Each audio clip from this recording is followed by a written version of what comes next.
নমস্কার, আমি মানস মণ্ডল। আমি হাওড়া বেলুর থেকে এসেছি।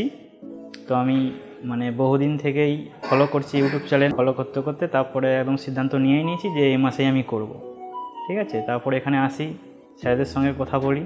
কথা বলার পরে স্যারেরা বললো এরকম ডেট একটা দেওয়া হয়, ডেটের মধ্যে এসে আমি ট্রান্সপ্লান্ট করি। করার পরে প্রচণ্ড হেল্প হয়, জানারা সব টেকনিশিয়ান ছিলেন, ওনারা প্রচণ্ড হেল্প করেছে। টাইমে কথা বলা, স্যারেরা এসে পালস চেক করা, ঠিক আছে কি না, মানুষ এখন কেমন আছো, তারপরে ঠিকঠাক কোনো ব্যথা ট্যাথা লাগছে কি না, সমস্ত কিছু খবর নিয়েছে। তারপরে টাইম টু খাবার টাবার দেওয়া, এগুলো খুব ভালো লেগেছে। আজকে এসেছি, আজকেও বেশ ভালো লাগছে। খবরাখবর নিচ্ছে কেমন ছিলাম, তাতে কোনো ব্যথা ট্যাথা হয়েছে কি না, কোনো অসুবিধা হয়েছে না, এগুলো আমার খুব ভালো লেগেছে।